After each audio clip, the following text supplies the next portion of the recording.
Alright guys, sorry tadi ada masalah teknikal sikit. Maaf. Tadi dah tekan live tiba-tiba dia hilang pula Maaf minta maaf ada masalah daripada masalah teknikal sikit tadi. Ya Tuan Nur Hikmah Ghazali Seremban hadir. Terima kasih hadir. Okay guys, so alhamdulillah kita berjaya jumpa live pagi ni. Tapi seperti biasa sebelum kita nak mulakan sesi live kita pagi ni, cuba bantu komen dekat ruangan komen dulu, adakah audio dan visual saya clear. Kalau clear tolong komen padu dekat ruangan komen sebelum kita nak mulakan sesi kita pagi ni lah, insya-Allah tuan-tuan tolong komen padu dulu, tolong tekan like, tolong tekan love, alright, tolong tekan share dulu, okay, sebelum kita nak mulakan sesi kita pagi ni guys. Okay, seperti biasa sebelum saya nak mulakan juga, suka saya nak kenalkan diri, takut nanti ada yang join sesi kita tengok tak kenal siapa saya. Jadi maka saya nak kenalkan diri dululah kepada anda yang mungkin first time menonton sesi live bersama dengan kita ni. Suka saya nak kenalkan diri dulu. So nama saya Syakil Haziq. Boleh panggil saya Coach Syakil Haziq. So alhamdulillah di Malaysia saya merupakan antara ahli termuda yang menjadi full member of Society of Technical Analysts MSTA United Kingdom. Alhamdulillah di Malaysia juga saya merupakan antara ahli termuda yang mendapat certified financial technician CFTUS. Alhamdulillah dengan izin Allah. Right, saya juga dah habiskan saya punya masters. Saya telah menamatkan masters saya. Saya have masters dalam Islamic Financial Practice MIFP in SIF, which is universiti adalah di bawah Bank Negara Malaysia. Dan alhamdulillah saya juga merupakan salah seorang panelis jemputan tetap di RTM TV1 dalam rancangan BIS Malaysia, di mana saya banyak berkongsi pandangan tentang isu-isu semasa, tentang ekonomi, tentang pasaran saham dan sebagainya lah. So alhamdulillah. Dan baru-baru ni juga alhamdulillah saya juga merupakan antara panel industri yang dijemput untuk menyemak kurikulum di universiti lah.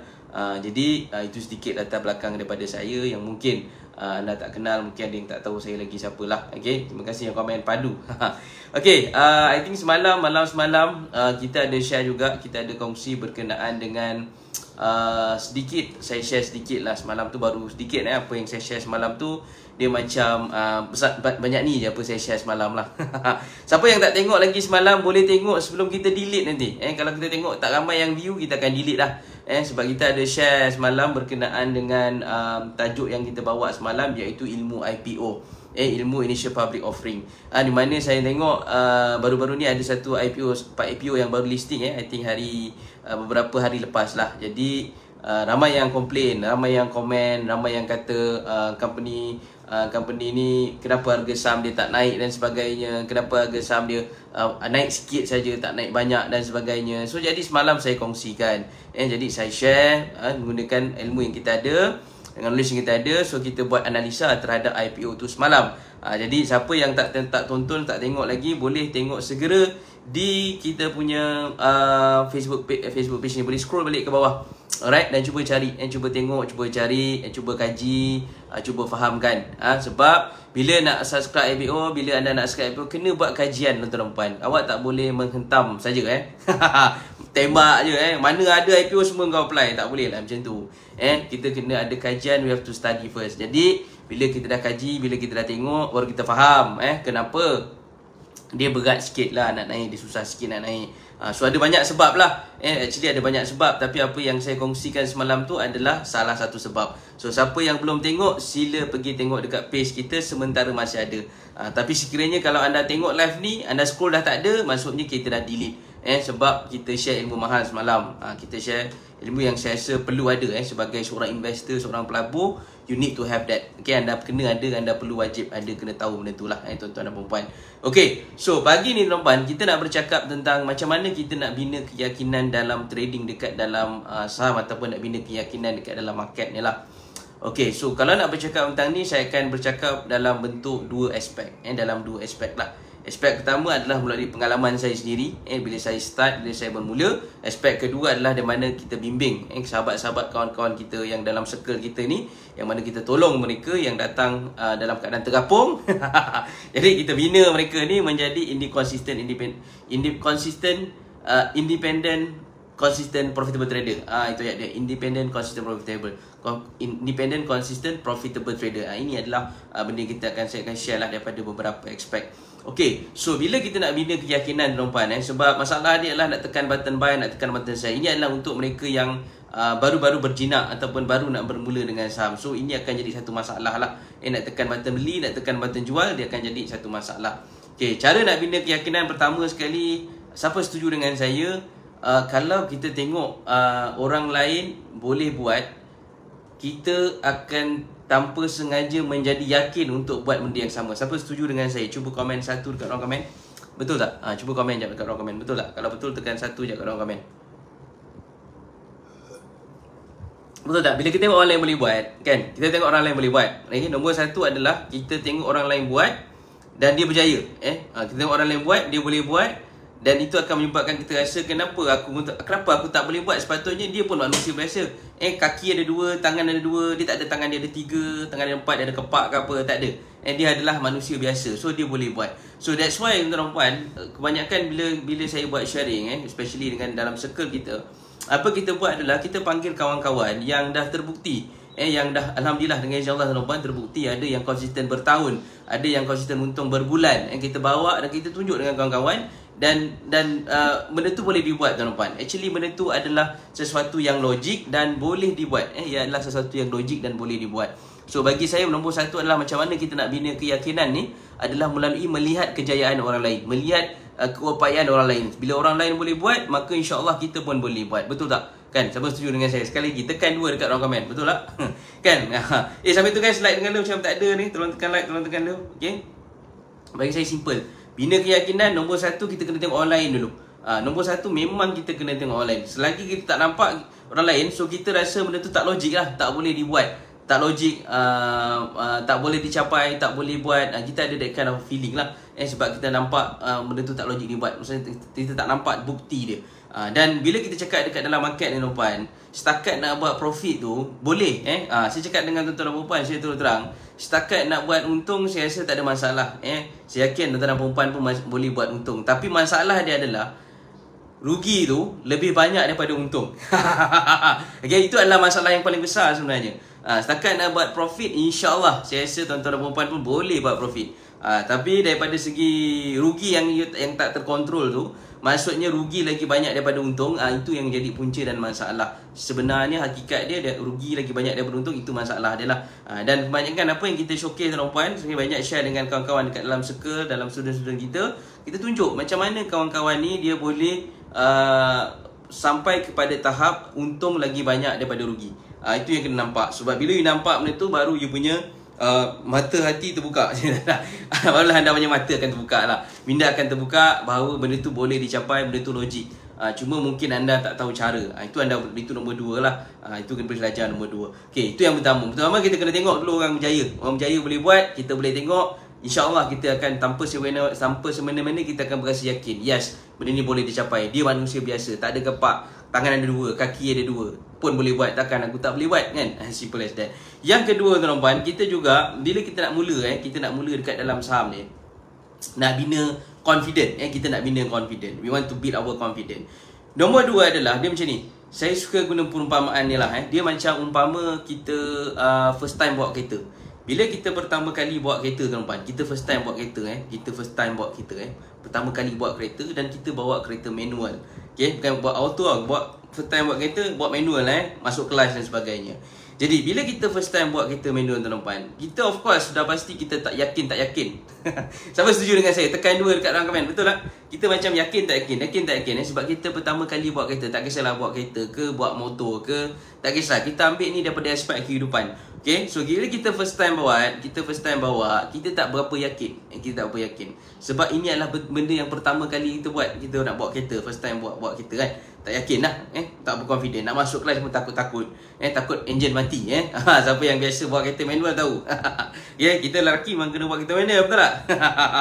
Okay, so cerita tuan-tuan, bila kita tak confident, kita tak biasa buat, jadi kita tak yakin. So bila tak yakin ni, dia sama juga kita masukkan dekat dalam trading ataupun investment, ataupun bila kita masuk dekat dalam market. Actually benda yang sama. Sebab bila kita masuk trading ke, kita buat investment ke, asas dia adalah kita bercakap tentang skill. Kita nak bina skill. Sama juga macam buat kereta pun skill juga. Sama juga macam buat kereta, skill ianya adalah satu skill. Jadi bila kita tak yakin, apa kita buat adalah bila kita bawa kereta mula-mula, kita akan bawa dalam keadaan yang satu berhati-hati dan perlahan. Betul tak? Ya, kita akan bawa kereta dalam keadaan berhati-hati dan perlahan. Sebab apa? Kita belum confident. Kenapa kita bawa kereta tu berhati-hati dengan perlahan? Sebab kita nak bina confident tadi, kita nak bina keyakinan. Jadi sebab tu kita bawa perlahan. So sama juga dekat dalam market. Apa kena-mengena, apa kita nak relatekan dengan market? Dalam market sama juga. Bila you first time masuk dekat dalam market, jangan you terus start dengan modal yang besar. Sebab macam bawa kereta tadi, kita bawa slow-slow. Bawa 60 km sejam, bawa 70 km sejam, bawa 40 km sejam, bawa slow. Sebab kita baru first time buat. Sama juga dekat dalam market. Sama je, sama. It's the same thing. Sebab ni adalah kita bercakap tentang skill. Bila kita cakap tentang skill, sebab tu bila kita nak start first trade, first invest, start dengan modal yang janganlah terlampau besar. Walaupun orang momokkan awak, kalau nak buat duit kena letak modal capital besar, cepat sikit untung. Naik 1-2 bit kau dah untung besar. Kan? Tapi kalau turun 1-2 bit, kalau naik memanglah, kalau naik semua benda boleh kan? Tapi kalau turun macam mana? Apa nak cakap? Kalau naik, kalau you punya guna capital terus start dengan besar, saya lihat tuan-tuan berdasarkan experience dan pengalaman, dan saya melihat di sekeliling saya alhamdulillah pengalaman tak berapa lama sangat kat dalam market tuan-tuan tak apa lama, baru lagi saya lihat melalui pandangan dan view saya, kenapa mereka ramai yang gagal fail adalah bila dia start dengan a very big capital. Bila you masuk market, you start dengan capital besar. Okay? Kenapa? Sebab keyakinan tu tak ada lagi. Yakin tak yakin. Bila you tak yakin, masalah nanti adalah satu, bila patut kena stop loss, you tak yakin itu tempat stop loss. You tak nak keluar, you tak nak exit, you biar dekat situ. Bila you biar dekat situ, apa berlaku? So you punya capital akan tersangkut. Capital tersangkut satu, and then makin rugi sebab keyakinan tak ada. Tapi kalau kita bermula dengan modal yang kecil, so kita lebih yakin sebab rugi kita waktu tu masih kecil. Kalau kita stop loss, rugi masih amount yang kecil. Jadi kita masih ada keyakinan lagi untuk kita nak bina lagi benda tu. So benda ni benda yang kena faham daripada segi psikologi tuan-tuan. Yang penting you nak kata strategi teknik tu penting. Kalau you ada strategi teknik tapi yang depan ni tak betul, macam saya katakan lah, strategi teknik semua dah ada. You pakailah strategi kelangit ke apa nama strategi you pakai tuan-tuan, saya boleh bagi jaminan dia tak akan confirm untung. Mesti ada rugi punya. Mesti. Jaminan saya boleh cop bagi jaminan. Mesti ada rugi punya. Mana ada confirm untung 100%, sentiasa untung, tak ada. Tapi kalau you punya keyakinan tu tak ada, tak yakin, tak confident, nak stop loss kat situ, rugi you tengok alamak rugi banyaknya. So you tak jadi nak cut loss. Jadi masalah dekat situ tuan-tuan. So ini adalah nasihat yang saya boleh bagilah. You nak dengar tak dengar terpulang. Masing-masing lah kan. Tapi bagi saya, poin yang saya nak share tuan-tuan, you need, anda perlu start dengan modal yang kecil. Dan janganlah start dengan modal yang terlampau kecil. Anda kenalah kira juga daripada segi kos. Ni kan bila aku cakap start dengan modal kecil, you start dengan RM10 contoh, start dengan RM100, tak boleh lah. You kena juga kira daripada segi kos. Sebab setiap kali kita beli dan jual saham, dia ada kos dia, kos beli, kos jual, brokerage, claim fees, stamp duty. Tapi kos berapa ringgit sangat, tak banyak pun. Sebab satu lagi tuan-tuan yang saya suka tekankan juga, sebenarnya kos ni bagi saya nombor 2 lah. Dia tak penting pun sebenarnya. Bagi saya lah, ni pandangan saya. Sebab selagi you boleh buat duit, kos tu nombor 2. Siapa setuju dengan saya, tekan 1 dekat ruang komen. Selagi you boleh buat duit dan you tahu method cara nak buat duit dengan return yang tinggi, sebenarnya kos tu datang nombor 2 lah. Bagi saya second phase. Nombor 2 baru datang kos tu. Sebab kos bagi saya penting tahu. Tapi sekarang ni kebanyakan broker pun kos memang at par lah. Saya rasa paling minimum dah. So bagi saya benda tu tak penting. Kos number 2. Yang paling penting either you make money or not. Kalau you boleh buat duit, kos tu datang nombor 2. Ni honest lah, jujur saya cakap, kos tu datang nombor 2. Kalau you boleh buat duit, kos is number 2. Selagi you tahu cara nak buat duit lah. Tapi masalah you apa? Masalah you nak buat duit pun tak tahu. Gurau jadi isu dekat situ lah. So bila you nak buat duit pun tak tahu, jadi kos tu akan jadi masalah dekat you. Daripada segi kos beli, kos jual, dia akan jadi masalah dekat you. Tapi selagi you boleh buat duit, I think cost is number 2 lah. Yang nombor 2 tak ada masalah apa.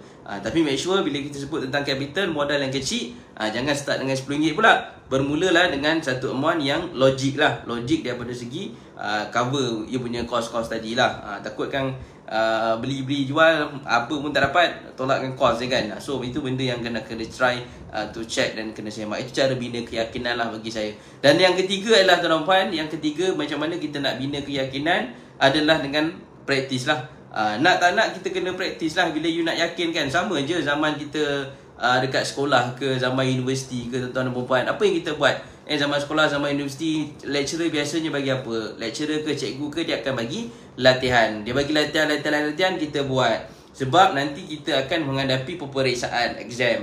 Tapi dalam fasa kita fasa kita belajar, kita lalu face yang macam tu lah. Tapi sebenarnya kita boleh praktikkan dalam hidup nyata. Sama je 5x2, 2x5. Okay, 5x2, 2x5. Sama je sebenarnya. Okay, sebab macam saya katakan tadi, zaman kita belajar dulu, cikgu akan bagi quiz, lecturer akan bagi latihan. Kenapa ada latihan tu? Latihan quiz tu semua apa? Sebab nak jadikan kita confident dengan apa yang kita belajar. So sama juga dekat dalam market. So it's the same thing dekat dalam market. So nak tak nak, kalau you tanya dengan saya, memang kena praktis. Dan bila praktis ni tuan-tuan, saya sebenarnya kalau student saya lebih suka dia orang praktis gunakan real money. Sebab real money ni dia lebih padu daripada kalau you gunakan kalau anda gunakan yang olok-olok tu kan. Kalau trade olok-olok tu tak berapa best lah. Sebab dia tidak bermain dengan emosi. Sebab trade ataupun investment ni is all about emotional. Emosi kita, macam mana kita kontrol emosi kita. So that's why bagi saya, kalau nak practice, better guna real money lah. Sebab real money dia akan bermain dengan emosi. Tak salah you nak guna paper trade. Yes, the wording is paper trade. Tak salah anda nak buat paper trade, maksudnya olok-olok beli saham, tak salah. Tetapi kalau you betul-betul nak dapatkan keyakinan tu, nak tak nak, you have to use real money. Dan bila guna use real money ni, janganlah gunakan duit yang emergency, duit kecemasan, duit saving ke apa. Jangan. Make sure anda gunakan duit yang memang lebihan, yang anda tak pakai. Gunakan untuk duduk dalam market dan try. Itu namanya practice. Sebab bila anda dah practice, sama macam buat kereta tadi puan. Bila kita first time bawa, kereta, kita tak biasa bawa, jadi kita takut, kita tak yakin. Tapi tuan-tuan, saya nak tanya dengan tuan-tuan yang dah bawa kereta 5, 10, 15 tahun. Mungkin dia dah bawa kereta 20 tahun ke atas. Adakah anda lebih yakin membawa kereta selepas 5, 10 dan 20 tahun? Kalau ya, cuba komen ya dekat ruang komen. Betul tak? Adakah anda makin yakin bawa kereta? Lebih confident? Lebih confident sebab dah hari-hari bawa? Ya ataupun ya? Kalau ya, komen ya dekat ruangan chat. YA. Okay guys, komen ya kat ruangan komen. Betul tak? Sebab bila kita dah biasa buat tuan-tuan, kita dah praktis banyak kali, kita dah selalu buat, jadi kita lebih confident, kita lebih yakin. Sebab kita dah biasa buat. Jadi bila dah lebih yakin, apa kita buat? Kita tekan lebih sikit. Itu yang banyak kena saman tu. SRES, KES kita slow lah. Tapi biasa yang kena tangkap dengan kamera polis tu kan. Jadi baru laju, bawa lebih kan. So sebab apa kita boleh buat laju macam tu? Sebab kita dah confident. So sama juga dalam market. Bila kita dah biasa buat, kita dah confident, barulah capital kita boleh grow. Kita boleh letak capital yang lebih besar sebab dah confident. Sama macam buat kereta tadi kan. Okay? Bukannya bila kita buat kereta, kena ingat juga, bukannya bila kita dah confident, kita buat kereta laju, tak semestinya kita tak accident. Dengar ini reminder. Tak semestinya kita dah confident, kita dah biasa buat, kita tak ada kemungkinan langsung nak accident. Kan? Tetap ada kemungkinan nak accident tu tetap ada. Tetapi sebab kita dah biasa buat, kita dapat mengurangkan potensi untuk accident. Sama dengan siapa yang melumba kereta dekat Lita tu. The same thing, sebab dia dah biasa buat. Bukan dia tak boleh accident, ada je kes accident. Kan? Kereta terbalik, sebagainya, ada. Bukan tak ada, tetapi dia dapat kurangkan. Dia panggil sebagai minimumkan risiko untuk berlaku kejadian tersebut. So sama dalam market. Market pun sama. Kalau kita dah biasa buat, kita dah normally buat, dia kemungkinan nak accident tu tetap ada, tapi kita dapat minimize, kita dapat kurangkan. Ini apa yang saya boleh share lah pagi ni, macam mana nak bina keyakinan tuan-tuan dan perempuan dekat dalam market. So nak tak nak 3 formula lah saya boleh share tadi tuan-tuan. So anda boleh tengok, anda boleh fahamkan, anda cuba hadamkan insyaAllah. Sebab bagi saya rasa itu adalah benda yang paling penting lah, nak bina keyakinan. Sebab kalau you tak yakin, susah juga tuan-tuan. Sebab kalau anda tak yakin, bagi saya agak susah. Sebab you tak boleh nak buat keputusan. Masalah dia apa? Bila tak yakin ni, dari segi masalah keputusan lah. Daripada segi nak beli pun tak yakin. Nak stop loss pun tak yakin. Nak take profit pun tak yakin. Habis pun tak yakin. Kemana pun tak pergi. So bagi saya itu adalah beberapa perkara yang saya rasa penting lah. Tuan-tuan dan perempuan, cuba untuk perbetulkan, cuba perbaiki insyaAllah, supaya tuan-tuan dan perempuan boleh menjadi seorang consistent profitable trader lah. Okay, itu yang paling penting saya rasa. Dan last saya bagi tambahan. Saya bagi tambahan dekat sini tuan-tuan.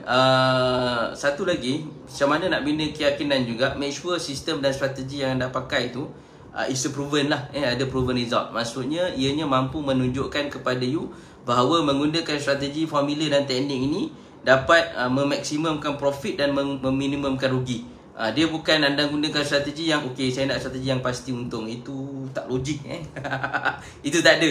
Itu namanya kurafat dan buang masa dan kurafat. Tak ada, benda tu tak ada. Dia tak ada formula yang pasti untung. You kena tunjuk macam mana kalau you guna strategi, macam mana minimumkan rugi dan maksimumkan profit. Ada formula dan strategi tu, anda kena cari. Okay Alright guys, so I think itu saja apa yang saya nak share untuk pagi ni. Hopefully you get something. So insyaAllah kita akan jumpa dalam sesi-sesi live yang akan datang lah. Alright tuan-tuan dan puan. So itu saja. Last sebelum kita nak habiskan sesi kita ni, kalau anda dapat sesuatu, komen padu dekat ruang komen. Dan sekiranya anda rasa sesi video live ni bermanfaat, tolong like, tolong follow dan tolong share kan. Kalau ada kawan-kawan yang perlu di tagkan dekat ruang komen tu, tagkan sekali insyaAllah. Alright, so saya rasa itu saja. Thank you so much. Assalamualaikum. Selamat pagi, selamat berdagang guys. Kurangkan kecaman, banyakkan senyuman. Assalamualaikum. Bye bye.